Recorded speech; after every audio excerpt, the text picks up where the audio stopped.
बच्चों अब हम बात करेंगे एरर की। एरर बेसिकली तब आता है जब हम किसी क्वांटिटी को मेजर करते हैं।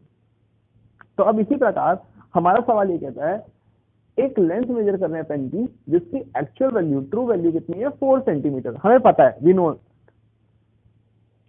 और जो तीन रीडिंग ली गई उसको मेजर करते हुए वो थी 4.02, 3.99 एंड 4.04। हमें बोला गया पहले पार्ट में फाइंड एब्सोल्यूट एरर, सेकंड में बोला गया मीन एब्सोल्यूट एरर, थर्ड में रिलेटिव एरर और फोर्थ में क्या बोला परसेंटेज एरर। तो अच्छा जब भी एब्सोल्यूट एरर की बात होगी तो हमेशा ट्रू वैल्यू में से मेजर्ड वैल्यू को घटाएंगे। किसमें से? ट्रू वैल्यू में से मेजर्ड वैल्यू को घटाएंगे। तो ट्रू वैल्यू हमारे पास है 4 और मेजर्ड वैल्यू कितनी है पहली रीडिंग में 4.02। तो ये हमें मिला -0.2 सेंटीमीटर।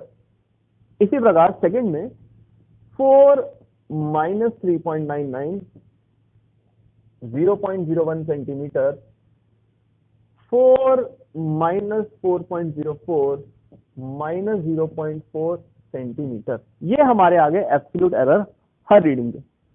अब बात करते हैं मीन एब्सोल्यूट एरर की। मीन एब्सोल्यूट एरर, तो वैसे जब भी शब्द आएगा मीन मतलब हमें एवरेज लेना है किसका? एरर्स का। बट एवरेज लेते हुए ध्यान रहे मीन एब्सोल्यूट एरर लेते हुए सारे एरर्स का मॉड लेना है पहले। यहाँ कितने एरर हैं? 3, तीनों का मॉड लेके एवरेज ले लिया, 3 से डिवाइड कर दिया। तो यहाँ पे हमने देखा 0.02 प्लस 0.01 प्लस 0.04 बाय 3 यानी 0.7 बाय 3, 0.0233 सो ऑन। और बच्चों इसको राउंड ऑफ कर देंगे, इसको राउंड ऑफ कर देंगे और ये डिजिट 5 से छोटा है, इट इज लेस देन 5, तो हम इसको लिखेंगे क्या? 0.02। यूनिट क्या रहेगा? सेंटीमीटर। ये आ गया हमारे पास मीन एब्सोल्यूट एरर। अब थर्ड पार्ट में हमारे पास है रिलेटिव एरर। रिलेटिव मतलब किसी के पीछे। तो यदि हम बात करें रिलेटिव एरर की तो रिलेटिव एरर के लिए हम लिख सकते हैं delta a m by a true value. तो ये आ गया हमारे पास 0.02 और बेटा ट्रू वैल्यू दे रखी हमें कितनी? 4.00 यानी ये आ गया 0.05। This is the relative error और इसके यूनिट नहीं रहेंगे। क्यों? क्योंकि दोनों सेंटीमीटर में हैं। It is a unitless quantity. Last part है हमारे पास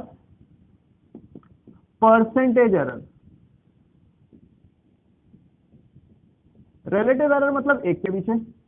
यहां 4 में इतना एरर था तो एक के पीछे क्या होगा? यूनिटी मेथड से दिस अपॉन दिस। परसेंटेज मतलब 100 के पीछे कितना एरर होगा। तो हमने क्या कर दिया यहां delta a m by 80 into 100%, यानी 0.005 into 100%, that is 0.5%। This is the percentage error.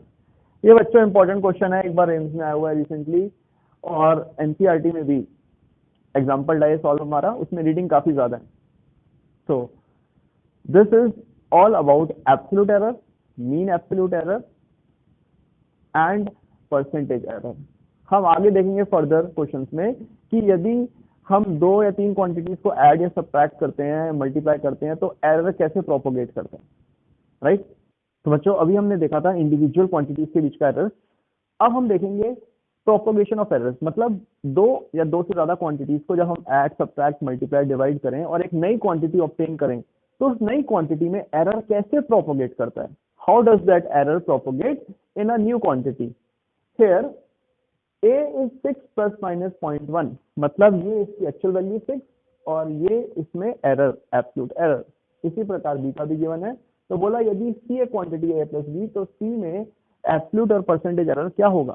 तो जब भी हम कर रहे हैं c को देख रहे हैं a प्लस b तो ट्रू वैल्यूज को ऐड कर देंगे। ट्रू वैल्यूज ऐड कर दी 6 प्लस 4 10 प्लस माइनस जो एरर है वो हमेशा ऐड होंगे, यानी 0.1 प्लस 0.2, यानी ये आ गया 10 प्लस माइनस 0.3। ये हमें मिल गया सी की रिप्रेजेंटेशन, 10 इसकी ट्रू वैल्यू और ये इसका एरर। अब हमें बोला गया एब्सोल्यूट एरर, तो एब्सोल्यूट एरर का आंसर क्या आएगा 0.3। बोला परसेंटेज एरर, तो भाई परसेंटेज एरर भी लिख सकते हैं हम। परसेंटेज एरर, परसेंटेज एरर क्या करेंगे, जो एरर है divided by true value into 100, यानी कितना 3%। ये 3% क्या आ गया परसेंटेज एरर किसमें, सी। अब इसी प्रकार डी में देखते हैं, डी में है a माइनस बी, तो जो यहाँ ऑपरेटर होगा वो ट्रू वैल्यू में लगा देंगे, तो 6 माइनस 4 यानी कितना आ गया 2। बट दोबारा से एरर हमेशा ऐड होंगे, एरर को कभी भी घटाएंगे नहीं। ये नहीं एक में एरर है दूसरे में एरर है, दोनों को कुछ ऐड सब्ट्रैक्ट किया तो एरर गायब हो गया, ऐसा संभव नहीं है, दैट इज नॉट मीनिंगफुल। तो एरर हमेशा ऐड होंगे, 0.2 और 0.1 को ऐड कर दिया दोबारा से, तो हमें मिल गया 2 प्लस माइनस 0.3। अब हमें बोला फाइंड द एब्सोल्यूट एरर, तो आंसर क्या आ गया 0.3, दोनों में सेम आ गया, तो एडिशन सब्ट्रैक्शन में एब्सोल्यूट एरर क्या रहेगा सेम, बट परसेंटेज चेंज हो जाएगा, क्यों, क्योंकि अब ट्रू वैल्यू चेंज होगी। तो परसेंटेज एरर लिख देते हैं, percentage error equal to 0.3 by 2 into 100, यानी 15%। ये हमारे पास क्या आ गया error in addition and subtraction. अब हमने देखा रिलेटिव एरर ए बी और सी में हमें दे रखा है, और एक ऐसी क्वांटिटी है पी जो है ए स्क्वायर बी सी, इस पर डिपेंड कर रही है। तो हमें बोला रिलेटिव एरर क्या होगा, तो अच्छा इसके लिए हम फॉर्मूला जानते हैं, जो रिलेटिव एरर होता है delta P by P that is equal to delta A by A delta B by B delta C by C, और जो पावर्स होती हैं वो आगे आ जाती हैं। ये हमारे पास रिजल्ट आ गया। अब हम यहाँ वैल्यू डाल सकते हैं, तो ये हमारे पास आ गया 2 इंटू ए का दे रखा है रिलेटिव एरर 0.1, बी का दे रखा है 0.2 और सी का दे रखा है 0.4, यानी ये रिजल्ट आ गया हमारे पास कितना 0.8, यानी रिलेटिव एरर हमारा पी में कितना आ गया 0.8। अब देखो सपोज मैं यहाँ लिख देता आई, यहाँ आर, यहाँ टी और यहाँ लिख देता हीट, तो हीट का फॉर्मूला हमें पता है I square R T, current resistance time के रिलेटिव एरर दे सकता था, और क्या पूछता हीट का रिलेटिव एरर, तो वापस से वही फॉर्मूला लगता, राइट। यहाँ पे इसी प्रकार ए क्यूब बी स्क्वायर सी स्क्वायर ये हमें दे रखा है, तो हम यहाँ लिख सकते हैं delta P by p is equal to delta A by A delta B by B delta C by c. Power कितनी 3, यहाँ पावर कितनी 2, यहाँ पावर कितनी -2 पर जाके, नहीं कभी माइनस नहीं लगाना, हमेशा क्या लगाएंगे प्लस, तो यहाँ पे क्या लिखेंगे प्लस पावर। अब वैल्यू सब्स्टिट्यूट कर दी हमने, ये आ गया 3 इंटू 0.1 2 इंटू 0.2 2 इंटू 0.4, यानी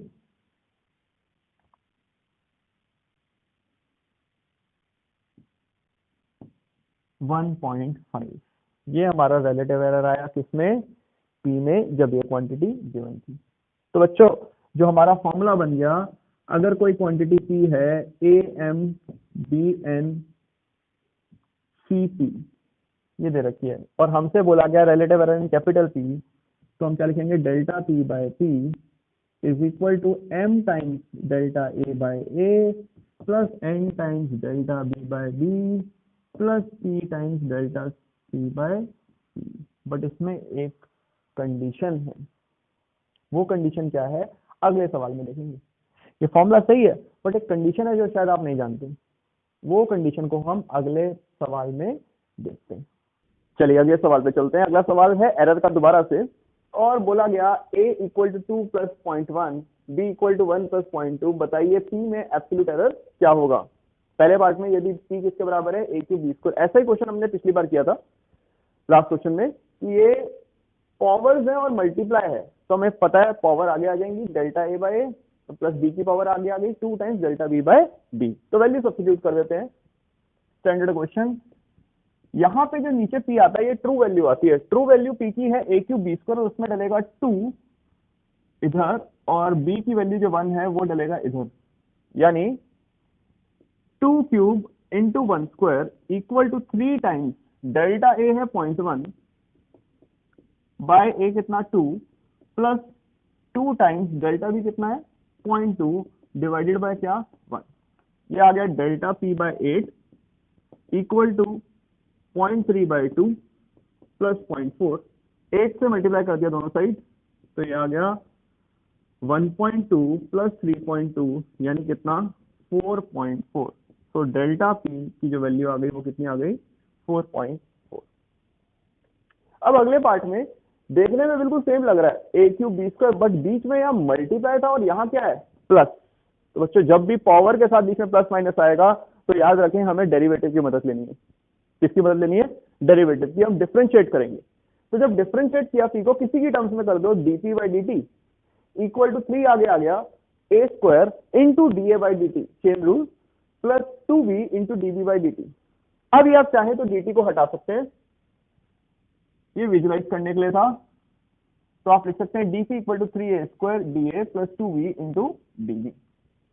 अब हमें चाहिए dp या एब्सोल्यूट एरर, तो एब्सोल्यूट को मैं लिख देता हूं डेल्टा p से, ये आ गया 3a square delta a plus 2b into delta b. फिर वैल्यू सब्स्टिट्यूट कर देंगे, a हमें पता है कितना है 2, डेल्टा ए कितना है 0.1 प्लस 2 टाइम्स बी कितना है 1 इंटू डेल्टा बी कितना है 0.2, सिंप्लीफाई कर दिया,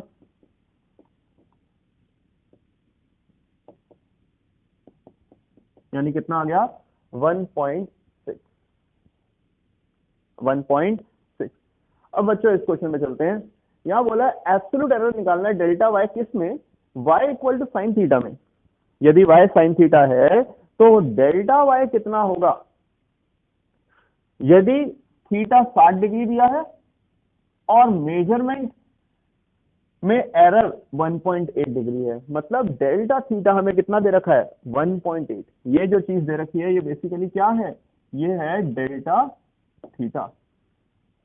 अब दोबारा से y साइन थीटा, तो हम डेरिवेटिव की मदद लेंगे, दोनों साइड डेरिवेटिव लिया, y का डेरिवेटिव dy और साइन थीटा का cos theta into d theta, sine theta का derivative cos theta into d theta. अब वैल्यू सब्स्टिट्यूट कर दी। यहां पे एक चीज का ध्यान रहे, आपने थीटा डाला 60 डिग्री, बिल्कुल सही, डी थीटा या डेल्टा थीटा 1.8 डिग्री है, इसको कन्वर्ट करेंगे रेडियन में, तो ये आ जाएगा 1.8 पाई बाय 180, यानी ये हमारे पास cos 60 होता है 1/2, तो इसको सिंप्लीफाई किया तो ये आ गया हमारे पास पाई बाय 200। ये हमारा आया एब्सोल्यूट एरर किसमें, y में। तो जहां पे भी क्यूब स्क्वायर प्लस बीच में आ रहा हो या sine theta log cos trigonometric कुछ भी आ रहा हो, तो हम किसकी मदद लेंगे, डेरिवेटिव की। किसकी मदद लेंगे, डेरिवेटिव की। अब बच्चों एक और क्वेश्चन, सबने स्फेरिकल मिरर का फॉर्मूला फोकल लेंथ का याद किया हुआ है, 1/f equal to 1/u plus 1/v, 1/f is equal to 1/u plus 1/v। u और v हमें दे रखे हैं विद एरर लिमिट, पूछता है f क्या होगा विद एरर लिमिट। तो पहला काम तो ये है, हम f की ट्रू वैल्यू निकाल लेते हैं। कैसे, u और v की ट्रू वैल्यू लेके, u की एक्चुअल ट्रू वैल्यू 30 और v की 60, तो वैल्यू सब्स्टिट्यूट करके हमें क्या मिल गया f, ये f की ट्रू वैल्यू है। अब निकालना है एरर, तो ये प्रॉपर एडिशन नहीं है, पावर के साथ एडिशन है, तो मैंने क्या बताया था, किसकी मदद लेंगे, डेरिवेटिव की। किसकी मदद लेंगे, डेरिवेटिव की। Now will take the help of derivative, और जब डेरिवेटिव लेंगे तो इसका डेरिवेटिव माइनस आगे आ गया f माइनस 2, एक पावर कम हो गई, ds equal to -1 u minus 2 du plus -1 v minus 2 dv।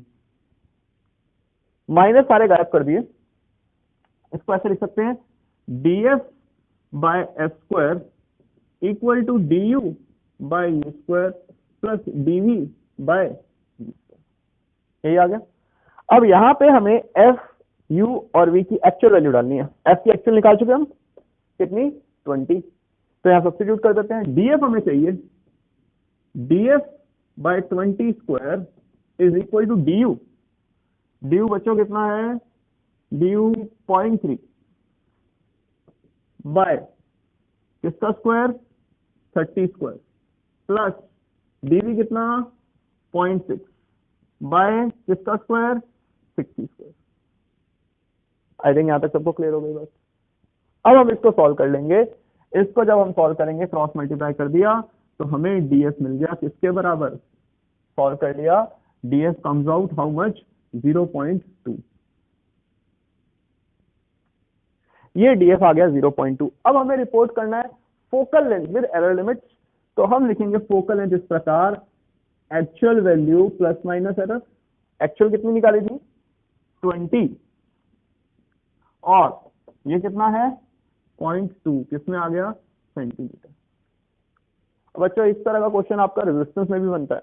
यदि रेजिस्टेंस पैरेलल में होगी तो इक्विवेलेंट रेजिस्टेंस क्या होती है, 1/R is equal to 1/R1 plus 1/R2। उसी प्रकार यदि कैपेसिटेंस सीरीज में होगी तो 1/C equivalent is equal to 1/C1 plus 1/C2। उन सब में हम यही फॉर्मूला लगाएंगे, उन सब में हम यही फॉर्मूला लगाएंगे। यदि मैं आपको बोल देता, यहां पे अगर देखें ये था 1/R equivalent is equal to 1/R1 plus 1/R2, तो बच्चों हम क्या करते, जो यहां की है डायरेक्टली लिख सकते हैं dr/r square, dr1/r1 square, dr2/r2 square. वही सेम फंडा लग रहा है। कैपेसिटेंस होगा तो किससे रिप्लेस कर देंगे, सी से। ये क्वेश्चन इंपॉर्टेंट है, क्यों, क्योंकि एनसीईआरटी में भी है, सीरीज वाला भी और पैरेलल वाला भी, राइट।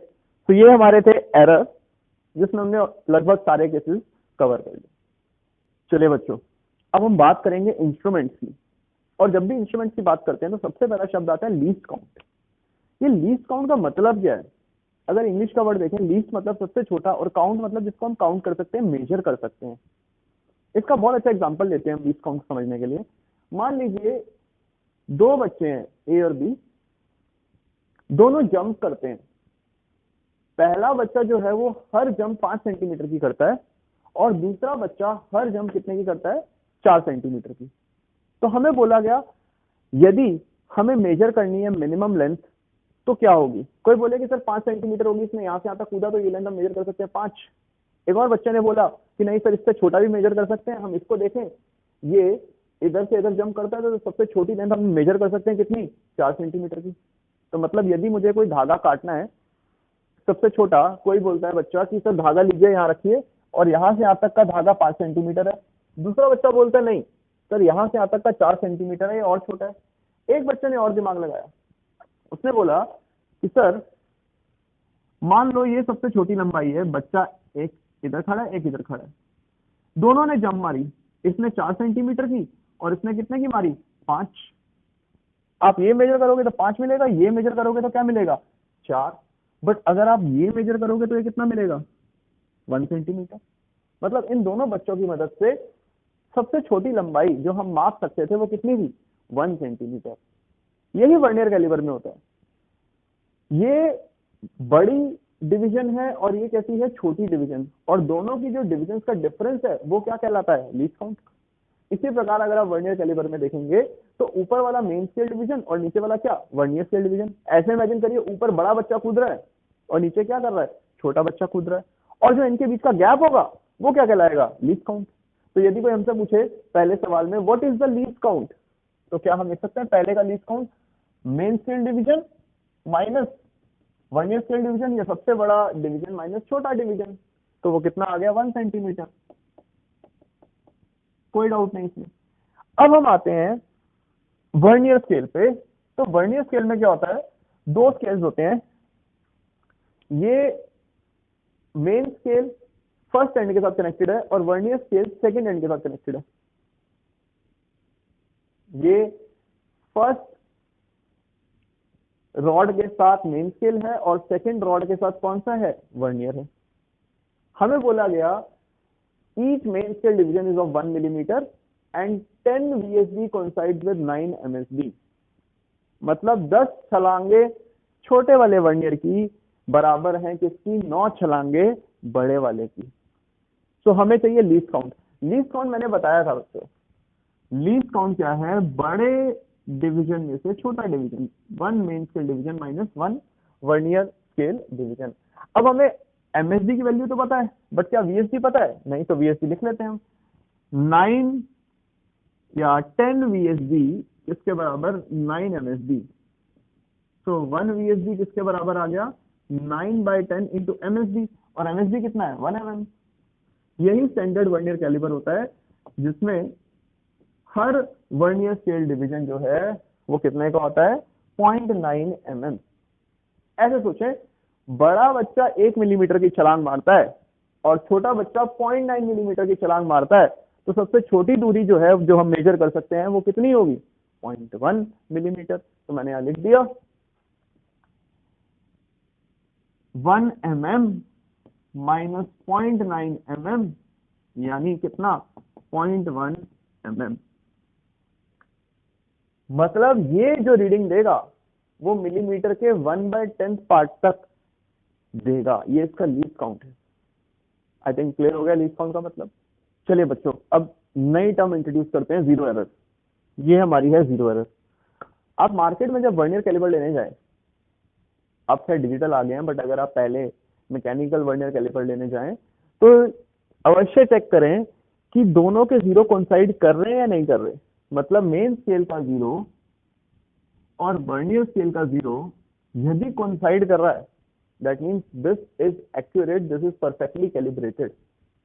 इसके अंदर कोई जीरो एरर नहीं है। जीरो एरर मतलब जब दोनों के जीरो कोइंसाइड ना करे। यहां दोनों के कोइंसाइड कर रहे हैं तो हम कह सकते हैं दोनों का कोइंसाइड करने की वजह से जीरो एरर कितना हो गया, जीरो। बट अब नीचे वाले केस में देखिए, ये इसका जीरो और ये इसका जीरो, मतलब दोनों जॉब बंद है और अभी भी इनके बीच में जीरो कोइंसाइड नहीं कर रहे, तो मतलब इसमें ऑलरेडी कुछ एरर है। उस एरर को हम बोलेंगे जीरो एरर। और वो कैसा लेंगे, पॉजिटिव या नेगेटिव, पॉजिटिव। यदि वर्नियर का जीरो राइट की तरफ है, यदि वर्नियर स्केल का जीरो राइट की तरफ है, तो वो कौन सा जीरो एरर होगा, पॉजिटिव। ये इसका जीरो और ये इसका जीरो। अब देखो बुक में अलग अलग तरीके हैं निकालने का जीरो एरर। मैं आसान तरीका बताता हूं। मैं कहता हूं चेक करो कौन सा डिवीजन मैच कर रहा है। यहाँ पे इसका डिवीजन 9th और इसका भी कौन सा, 9th। मतलब ये 9th और ये भी क्या है, 9th। ऊपर बड़ी बड़ी 9 छलांगे लगी हैं और नीचे छोटी छोटी 9 छलांगे लगी हैं। जीरो एरर होता है दोनों जीरो के बीच का गैप, मतलब ये गैप। क्या आप देख के बता सकते हैं कितना होना चाहिए? क्या हम लिख सकते हैं 9 MSD माइनस 9 VSD? बिल्कुल लिख सकते हैं। तो हमने यहां लिखा 9 MSD माइनस 9 VSD, और अभी हमने निकाली है MSD VSD की वैल्यू। MSD है 1 mm और VSD कितना है, 0.9 mm। तो आ गया 9 into 1 minus 9 into 0.9, 9 minus 8.1 that is 0.9 mm। कोई आपसे पूछे इसमें जीरो एरर पॉजिटिव है नेगेटिव, आप क्या बोलोगे, पॉजिटिव। क्यों पॉजिटिव? क्योंकि वर्नियर का जीरो राइट पे है, किसके रिस्पेक्ट में, मेन स्केल के जीरो के रिस्पेक्ट में। तो यहाँ जीरो एरर कितना आ गया, 0.9। अब बच्चों नीचे वाले पे आ जाते हैं। यहाँ इसका जीरो लेफ्ट की तरफ है और जीरो कोइंसाइड नहीं कर रहे, तो हमने देखा कौन सा कोइंसाइड कर रहा है, ये 7th डिवीजन इसके 9 के साथ कोइंसाइड कर रहा है। तो हमने लिखा जीरो एरर, ये इधर जीरो, ये इधर जीरो। हमें ये लेंथ चाहिए जीरो एरर के लिए, ये लेंथ चाहिए जीरो एरर के लिए। अब हमने देखा यहाँ 7 डिविजन है और नीचे कितने डिविजन है, 9। ऊपर 7 और नीचे क्या है, 9। तो हम मैथमेटिकली देखें तो ये लंबाई में से ये लंबाई हटा दूं तो मुझे ये लंबाई मिल जाएगी, बिल्कुल मिल जाएगी। बट यहाँ पे हम एरर पॉजिटिव नहीं लेंगे, कैसा लेंगे, नेगेटिव। तो मैं यहाँ लगाऊंगा नेगेटिव। जीरो एरर यहाँ पे क्या होगा, नेगेटिव। कितना, वो लिख सकते हैं माइनस 9 VSD माइनस 7 MSD। नीचे बच्चों कितने डिवीजन है, 9, और ऊपर कितने हैं, 7। तो इन दोनों का डिफरेंस क्या देगा, जीरो एरर, यानी -9 इंटू 0.9 -7 इंटू 1, यानी 8.1 -7 दैट इज -1.1 mm। ये हमारे पास आ गया जीरो एरर। ये सबसे आसान तरीका है किसी भी डिवाइस का चार्ज ढूंढना, जीरो एरर। तो यहाँ हम तैयार हो गए हैं जीरो एरर को लेके। बच्चे जब भी आप रीडिंग लेंगे वर्नियर स्केल की, जब भी आप रीडिंग लेंगे वर्नियर स्केल की, हमेशा ध्यान रहे कि जीरो एरर हमेशा घटाना है। किसके साथ? साइन के साथ। जो भी रीडिंग आएगी उसमें से जीरो एरर को क्या करेंगे? हमेशा सबट्रैक्ट करेंगे, भले जीरो एरर का साइन पॉजिटिव हो या नेगेटिव हो। चलिए बच्चों, अब एक क्वेश्चन करते हैं वर्नियर कैलिपर का जो सब कवर करेगा। मैंने आपको बताया था लीस्ट काउंट कैसे निकालते हैं, अब हम क्वेश्चन करेंगे बिना लीस्ट काउंट की मदद से। जैसे कि मैंने आपको भी सिखाया, हमें एक कैलिपर दिया है, इनिशियली उसके जॉज कंबाइंड है, ज्वाइंट है, दोनों के जीरो कोइंसाइड नहीं कर रहे। मुझे पहले बताओ क्या जीरो कोइंसाइड हो रहे हैं या नहीं हो रहे? देख के नहीं हो रहे। क्या ये जीरो वर्नियर का राइट में है या लेफ्ट में है? लेफ्ट में है। लेफ्ट में होता है तो जीरो एरर पॉजिटिव या नेगेटिव? नेगेटिव। मतलब इस केस में जो जीरो एरर है वो कैसा होगा? नेगेटिव। कितना हमें चाहिए? ये दूरी, ये है जीरो एरर। तो मैंने क्या कहा, नीचे की लंबाई में से ऊपर की लंबाई घटा देते हैं, यानी 7 VSD माइनस 5 MSD। और ये हमारा स्टैंडर्ड वर्नियर कैलिबर है। हर एक वर्नियर स्केल डिवीजन है 0.9 mm का और मेन स्केल है 1 mm का। तो बच्चों ये कितना आ गया हमारे पास? -6.3 -5 यानी -1.3 mm। इस माइनस का ध्यान रहे, -1.3 mm। अब यहां आते हैं, अब हमने इसके जॉस खोलने शुरू किए और एक बॉल को इंसर्ट कर दिया। ये इस बॉल का क्या मेजर कर रहा है? रेडियस से डायमीटर। डायमीटर क्या मेजर कर रहा है? डायमीटर। हमें वही डायमीटर की एग्जैक्ट रीडिंग चाहिए। अब बच्चों अगर हम देखें ये दूरी चाहिए हमें, तो मुझे बताओ कि अब पूरी दूरी में से ये दूरी घटा सकते हैं? तो मैं कह सकता हूं जो रीडिंग होगी किसके बराबर होगी? बताओ। 25 मेन स्केल डिवीजन में से क्या घटा देंगे? 6 vernier scale division. Minus zero error जो कि हम ऑलरेडी खोज चुके हैं, -1.3 mm। अब मुझे देख के बताओ दोबारा से, क्या ये जो दूरी है ये इस दूरी में से ये घटा देंगे तो मिलेगी? बिल्कुल मिलेगी। वही हमने लिखा 25 MSD माइनस क्या? 6 VSD। 1 MSD कितने के बराबर है? 1 MSD कितने के बराबर है? 1 mm। 1 VSD कितने के बराबर है? 0.9, यानी 25 माइनस 5.4। और ये माइनस माइनस क्या हो गया? प्लस, यानी हमारे पास आ गया 19.6 प्लस 1.3 यानी 20.9 mm। 20.9 mm। This is the final reading. This is the final reading which comes out how much? 20.9 mm। यहां हमारा वर्नियर कैलिबर कवर होता है। अब हम मूव ऑन करेंगे किसके ऊपर? स्क्रू गॉज के ऊपर, जो कि हमारा है आखिरी topic. Okay students, let us come to screw gauge. इसको माइक्रोमीटर भी कहते हैं। इस डिवाइस में क्या होता है, एक मेन स्केल होता है और एक सर्कुलर स्केल होता है जिसको हम कैप स्केल बोलते हैं। वर्नियर स्केल में दोनों एक्स एक्सिस के लॉन्ग थे, मेन स्केल भी और वर्नियर स्केल भी। यहाँ पे एक तो एक्स एक्सिस के लॉन्ग है और दूसरा कहाँ है? सर्कुलर। उसको बोलते हैं कैप स्केल और सर्कुलर स्केल। ये जो लाइन है मेन स्केल की वो इसके जीरो के साथ कोइंसाइड करती है और इस लाइन को बोलते हैं लाइन ऑफ ग्रेजुएशन। क्या बोलते हैं? Line of graduation. यहां से आप इसको रोटेट करेंगे तो इसका स्क्रू रोटेट होगा और ये गैप ओपन होने लगेगा। यहाँ पे जो मैंने दिखाया एरो से, ये गैप ओपन होने लगेगा। आप इसको रोटेट करेंगे और ये स्क्रू मूव करता रहेगा। एक टर्म आती है पिच। पिच का मतलब है आप यहाँ पे एक कंप्लीट रोटेशन दीजिए। You move it in one complete circle in one rotation, the distance which opens up is called as pitch। क्या बोलते हैं? पिच।